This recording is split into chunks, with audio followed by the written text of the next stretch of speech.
Hello guys, and welcome to Ride VIP, the Ride channel. My name is Serge, and in today's video I would like to talk to you guys a little bit about my earnings in my previous month of driving for Lyft.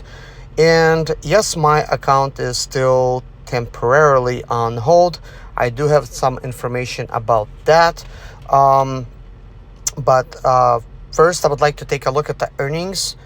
I've just done all the math, and guys, I was so shocked at how little I'm actually making driving for Lyft. So this is obviously the week that Lyft decided to temporarily, I guess, remove me from the platform. Let's go to the weekly breakdown. This is the week before. I'm gonna have all of these written down in a spreadsheet. Here's another week. And here's another week. So you see it starts with July 3 to July 19. But if I go back, June 26 to July 2, there's nothing to look at. It's just $100 here. So I did not even include that in the actual estimate because I'm just looking at the actual weeks worked. And that's already plenty. So here's my sort of like spreadsheet, which is more like notes in my iPhone. I have taken all of the income and I have then just added it over here up top. You could see all the income. We have July 3, $980, July 10, $996, July 17, $956, and July 24, $101. I also put the hours here. So then I have added all the income, which is July gross pay is $3,035.89. As you know, I work mainly about 3 days a week, and we're missing about a week out of this pay because I got kicked off early. Now, what is all of these little things in July? This is fuel expenses, guys. So I went through my credit card statement and I wrote down point by point how much money it was actually costing me those days. Then I calculated all of those fuel expenses. The total expenses for fuel was $1,892.99. So I was like very, very shocked. So since my income was $3,035.89 and I deducted, and that is gross income, I deducted the fuel of $1,892.99. The total after fuel expenses came out to be $1,142.90. So I'm like, what? That is income for 3 weeks. So as you could see, it's if I divide it evenly into each week, according to 3 weeks I've actually worked, it comes up to be $380 per week at 40 hours, 0.6 per day, well, per week worked. So slightly over 40-hour week, right? Which is still plenty. You know, if you do anything over, it's overtime. But you know what? We're not getting paid overtime. So there's that. So then you could see that after just the fuel expenses alone, I'm actually making $9.36 per hour. But before the fuel expense, it looks like I'm making $24.87. And normally in my videos, when I record them and stuff, I try to keep it around $25 an hour. I was thinking that after fuel expenses, I might be making about $15 an hour. Well, I'm a little bit wrong.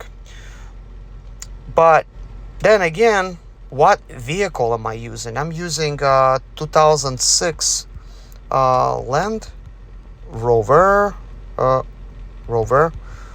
Range Rover, oh my gosh, Rover Sport HSE with fuel economy. It's actually 15.8 mpg. Now I have put, well, my vehicle now has 170,000 miles on it, okay? And I bought it with 153,000 miles. So I actually already drove 17,000 miles with this Range Rover. Can you believe that? In probably slightly over 2 months of ownership. There's that. I've been noticing, guys, I'm averaging roughly 400 miles per day, sometimes more.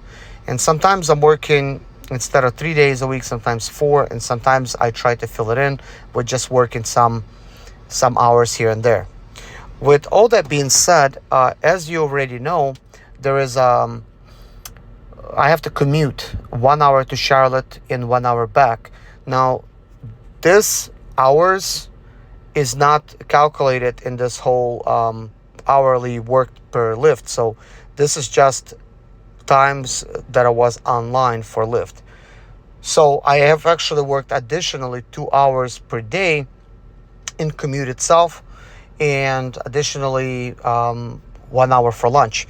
So my days are pretty crazy, still about working 14 to 15 hour days. Um, as far as the fuel expenses goes, this fuel expenses. Now, this is not exactly correct, but this is very, very close. Why am I saying is it not exactly correct? Because while I'm not working, I'm also using the vehicle. So this is the total cost of me using my vehicle each day and every day that I decide to use it. Now, when I'm working, I have to commute, and it's kind of far. So this is actually calculated into the cost, and which is quite a bit. So I have to drive 60, sometimes more than 60 miles commuting each way, which is quite a bit. And I've tried getting something back or going forward.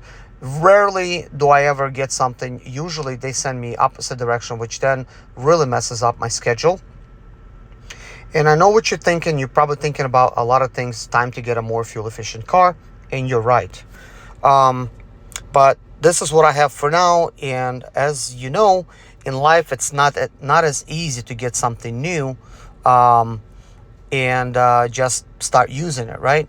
And it's not like I'm gonna go out there and buy a brand new economy or luxury car and have payments on it. Um, on top of that, you could already see that would have been a very, very bad idea, because Lyft decided to temporarily block my account, ban it, whatever. Like, I'm lost for words. Yeah, it says temporarily on hold. Like, but what does this all mean? I'm blocked. I can't go online. This is what I have. Okay. Now, with all that being said, I mentioned it time and time again. Don't buy a vehicle just to use for Lyft or Uber. You know, it's great. This driving job, it's great as a filler. Let's say like working part time and earning some money on top of what you're already earning from your job. You can make this a full time job, sort of, but then you could see how much fuel expenses I'm experiencing. If you got an economical car, you might be getting slightly better numbers than this, but not much better, because even if my vehicle was like, you know, let's just say 30 miles per gallon. So these numbers, we could slash the expenses by half, right? Which would mean, instead of spending, you know what? Let's just do that. Let's just do that. So let's see, 3,035. Let's just do the math. 3,085, right? Divided by. So fuel expenses. Where's my fuel expenses? Right here. 1,892. So let's just say 1,900. So that's about 850.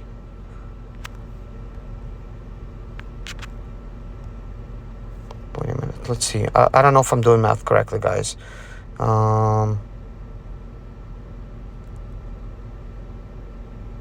Yeah. No. Let's see. Okay. I'm just gonna do this. 1,900. Let's say divided by 2. 950. Okay. I don't know how I was like not calculating. I felt that it was wrong. So, but 3,035. Let's see. 3,035. Minus 3,035 minus 950. So that means I would have made $2,085 if I had a fuel efficient car after fuel. And we'll divide this by, I believe it's 122 hours. Let's see how many hours.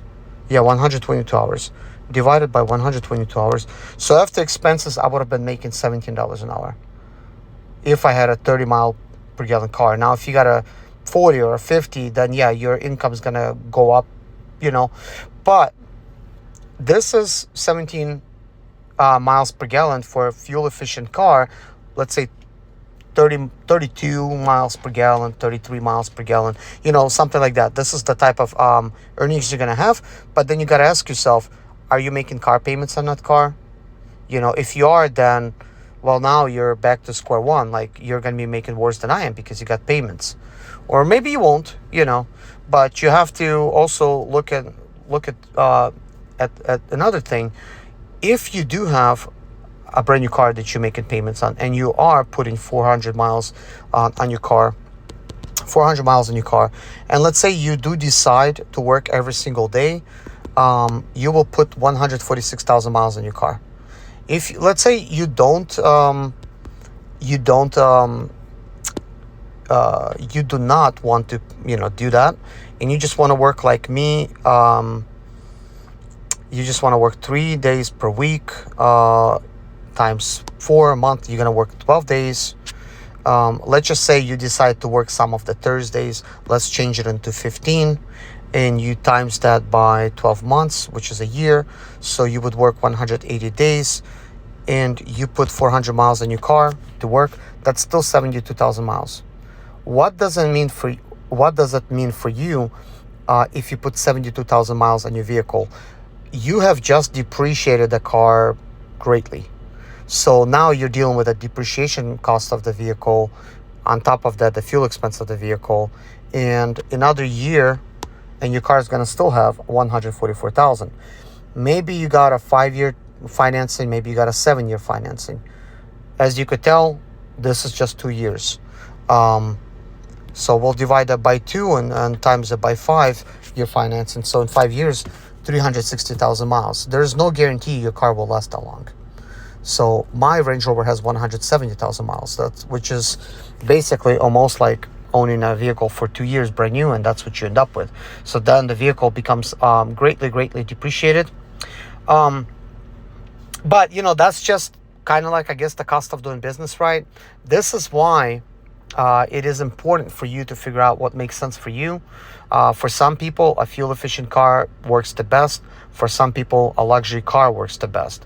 Now, I've looked at, both ideas, and an economy car definitely would work. You could save some money, but I'm kind of thinking, if you can afford a luxury car and you hopefully bought it for cash, or hopefully you have already a nice job that you could rely on, maybe some kind of business, and you have that luxury car, and you choose just to work on the weekends, and you choose only to do luxury rides or Lux Black rides, then yeah, you're going to put a lot less miles in your car, but there's going to be a lot of boring waiting around. So that's going to be, the case. So if you do have, let's say, like a Tesla, you could be watching Netflix while you're waiting. So that might be a little bit helpful. Or if you are doing some kind of business, you could just, I don't know, make some phone calls in that time, or handle your business, like on your laptop or whatever, if you got like a data plan on your iPad, and you could sort of like work. But that's kind of like work on top of work, and I considered in doing that. But what sucks is if then they decide to kick you out like this, and that's with Lyft, then you have like one more chance left with Uber. There's other ones out there. I don't know how good they are. Now that this has happened to me, I will be trying out some other rideshare companies. With all that being said, I tried downloading DoorDash. There's no spots available. I tried doing Amazon Flex deliveries. I tried 2 different zip codes, created 2 different accounts. So I created the account for my area, nothing available. I created an account I had an account, my Amazon account, which is for Charlotte area, and no spots available. So there's that. There is other options that I have left as far as gig economy, obviously. I mean, I could go and do Uber Eats, and that could be, I guess, pretty good. I do own a Mini Cooper, but right now it does not want to start, so that's very, very fuel efficient. I think that would work pretty well for doing food delivery. So I may try to now look into fixing that car like as an economy, like food delivery car. Like for food delivery, it doesn't matter if you got a luxury. You're not going to get paid the luxury price. You got to go with economy. So economy is pretty versatile. You could do either food delivery or you could do any kind of delivery, including working for any of these platforms. And you're going to be, for the most part, okay. And economy cars are pretty affordable and you can pay cash for them. So that's pretty good. But anyways, now I'm going to let you know, kind of like what's going on with, did I hear back from Lyft? And yes, I did. They called me. Basically, let's see, by 6 p.m. and they deactivated me about 6 a.m. So by 6 p.m. they called me. I've talked to them for 42 minutes. And I wasn't begging and pleading to get my job back. If you're thinking I did not. However, I stood up for other drivers and I said there's been a lot of very good drivers being kicked off the platforms, whether it's Lyft or Uber, and I'm just telling them that it doesn't make any sense. They should really trust their drivers a little bit more, especially if they got a good rating. They did a lot of rides for them, and I explained to them, we give rides to a lot of different people out there. Like I gave 5,071 rides just on Lyft alone. Some of you guys done a lot more. And I had a 5-star rating. Still do, right there. 5-star rating. And look at that. 5,071 rides. And I said, look, surely there's going to be somebody that does not like me. Surely. Somebody's not going to like my driving. Somebody's not going to like my car. Somebody's not going to like me. That's just how it is. This is, the world that we live in. And that's the reality of it. Sometimes you just don't like somebody. Sometimes I'm not going to like somebody. Sometimes somebody's not going to like me. So I said, it is unfair that they will take just some rider that, maybe, they have 100 rides. Maybe they have a little bit more, right? And they just take their word over the driver's word. After all, they're making money because drivers are taking these passengers around, and passengers are not always right. And you got to give the driver benefit of the doubt. Talk to these drivers, find out. And anyways, as you've seen in my recent video, they tried to write to me in an email that I was using social media, Twitter, or like it didn't say Facebook or nothing, but it's like social media, and it specifically said Twitter. Well, first of all, I don't even know the password to my Twitter account. I haven't used Twitter. Like, I don't see no reason for me to use Twitter. So I don't even use it. I have Instagram. I got Facebook. I use Facebook for like Facebook Marketplace, to maybe buy some stuff, also sell some stuff. And I rarely even access that, and I do not even access it while driving. You're like, why would I do that? Like, I do not access none of these things. But what I do is I have an iPad, and I've shared that before, and I'll play Netflix for passengers. I'll play YouTube videos. I'll play music, and all the passengers are different. Sometimes the ride is quite long, and I let them know I have Netflix. I could play music. What should they choose? And sometimes they're like, wow, they want to catch up on some shows, so I'll play the show for them. In that process, I learn about a new show. So I also let them know that I'm not watching it. I'm just basically listening. It's no more distracting than looking at Lyft's GPS and looking at the direction. I have to glance at it, at it here and there. It's no more distracting than adjusting your AC. And I do that all the time. Sometimes I turn it up. Sometimes I turn it down, depending on how hot it is outside. Or like your radio, like it's all the same thing. Sure, that could be a little distraction, right? But that is that. And I do not adjust like what's being played on or whatever while actually driving. Sometimes if I get a song request, I tell them, I say that I cannot do that. It's an iPad. I hand them the iPad, and they end up looking it up. So there's that, you know. But apparently, somebody said Twitter. I don't know why they said Twitter. That's not the case. And that was the report that some passenger have said. And he said to me that I had one report in 2021, couple of reports in 2022, and now of course it's 2023. I also had one. Total, there's 4 reports of people saying I'm I'm watching YouTube or Netflix, first time Twitter on my iPad. And yeah, I do, have YouTube playing or Netflix or music, right? So mainly, look, all these customers, they enjoyed it. Like, they really enjoyed it, right? Um, and I said, out of 4 people, like only 4 people complained out of everyone that has enjoyed it. Like that is just completely like not fair. Certainly there's going to be 4 people that are not going to like something. So 4 of them didn't like the fact that I have the iPad and I'm over here working, right? And I'm watching YouTube videos or like listening to Netflix while I'm driving to occupy my time. Like, heck, I'm working like 15 hours a day, right? But I guess they're feeling bad that they cannot do that while they're working and they don't drive a Range Rover. And, maybe they're pissed that they just have a job altogether. And here he's got a driver, like a job with Lyft, and he obviously driving a Range Rover. He's got to be making a big money, and on top of that, he's like watching Netflix. He should be over here serving me, and it's economy ride, for God's sakes. Like, literally, like, that is how weird it is. And none of these passengers will tell you to your face that, hey, can you not do that or whatever, right?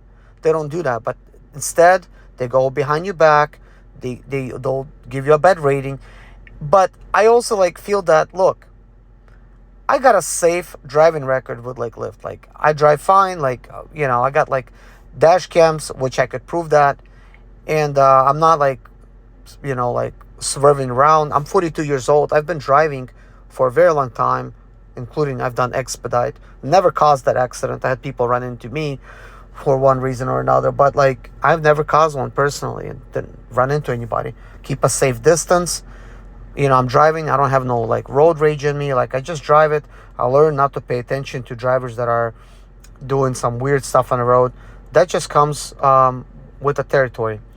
So anyways, I did tell him I have a dash cam, and he asked that I provide footage from 4:30 to 5:30 a.m. Now that is a lot of footage. If he asked me just for he didn't specify which footage. I could provide, I guess, a footage of actual driving, right? I could also provide footage of the camera looking at me and what I'm doing, because I said I have that. And he asked me that I provide that. But think about this, guys, man. I do YouTube, man. I upload these videos. That's like, that would be 2 hours of footage. First of all, I need to go, like, that footage is like not ready to be like uploaded, and he wants me to upload it in an email. The file size of that, like, it's incredible. There's like no way I could actually share that with him. I would have to go through Dropbox or something in order to even share that size file. It will not even fit.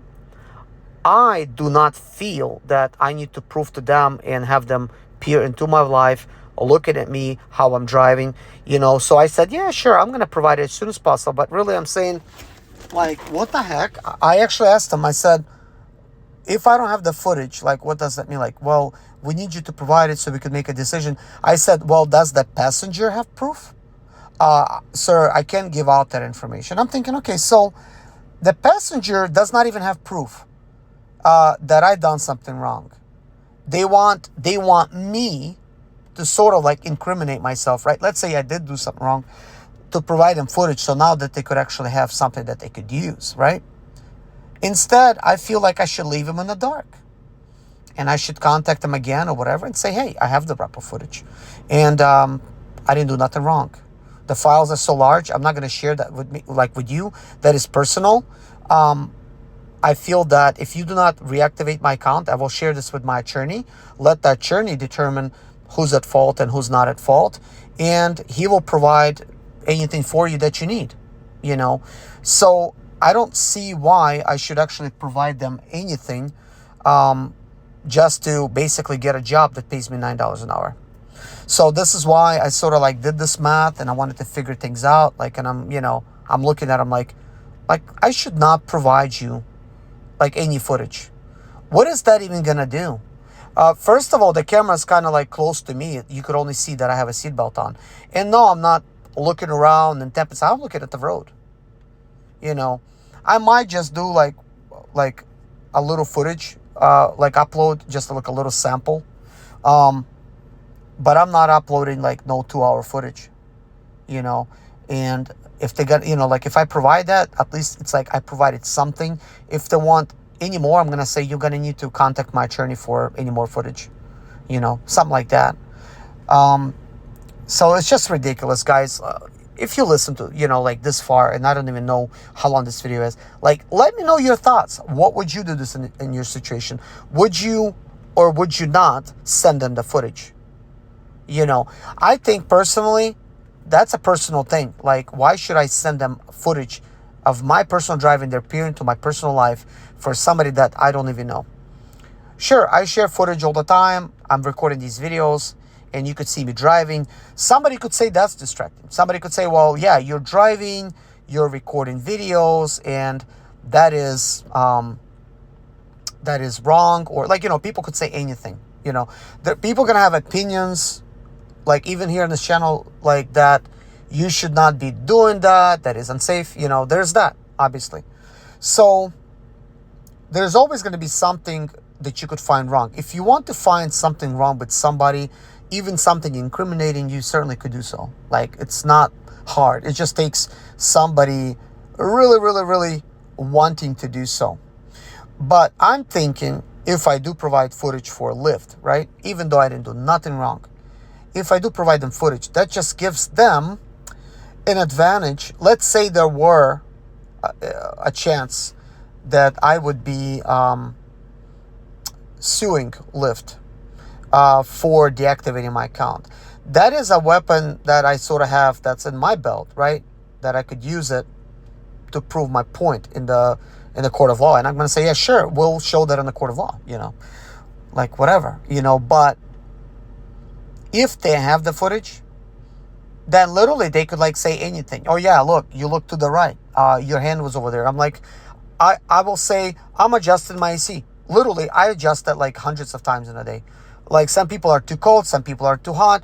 I'm sometimes too cold, sometimes too hot. I have very cold AC in the car. Mainly I have like, it's on like 1, but sometimes it's very hard in the day, so I'll blast it. Sometimes I'll turn it down, sometimes I'll turn it off. Sometimes I'll put economy mode. So I'm constantly doing that, but I'm not like surfing the internet. But you could say that, look, you're being distracted, you're being unsafe, you're touching some of this stuff. You could easily say that, because you don't see what I'm clicking, and I don't have a camera facing me exactly what I'm touching on my console. So, there is that. I could certainly provide the footage of the actual driving, right? But you can't see me with actual dates. And they can say, well, that's not what we want. Or they can say, well, we don't know if that's your car and you just provided some random footage. Like, they could also say that, There's always something that could be said about anything, and that doesn't prove anything. And I think also, if I do provide them footage and they decide to deactivate me anyways, they're going to say they have reasonable proof to deactivate me because now they have the footage to prove it. Right now, they've got no proof. So it's like, hey, go figure, right? So, guys, let me know. What would you do? Would you provide them footage if you have it? Or would you not? Or would you just contact an attorney and say, you got deactivated, and then show the attorney your footage? So, I am curious from you guys what you guys think. But anyways, what am I going to be doing next? Well, I'm already doing that, guys. Just yesterday alone, I spent, oh my gosh, an entire day. I was going to Goodwill stores and I was buying electronics to see if I could flip them on eBay. And that video is coming out after this one. And I'm going to show you kind of like what I'm doing with that. And I want to build a pretty nice video to where you could see everything I bought. And I'm going to also tell you exactly how much I spent. and exactly what I plan to sell it for. So the total number. So if you like to keep up with this channel and you want to see that kind of thing, subscribe to this channel and take a look at the next video being uploaded after this, and we'll keep this going. Also, now that I have been kicked off the Lyft platform, technically, well, maybe, allegedly, maybe, I have so much footage of riders sitting in the back or whatever, right?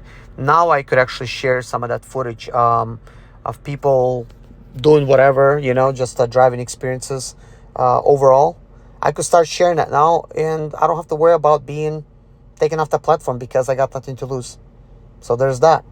I could probably smudge some of these faces out, but I've saved a lot of content on my dash cams, but a bunch of SD cards, so I have tons of content on that. So yeah, that's upcoming for this channel.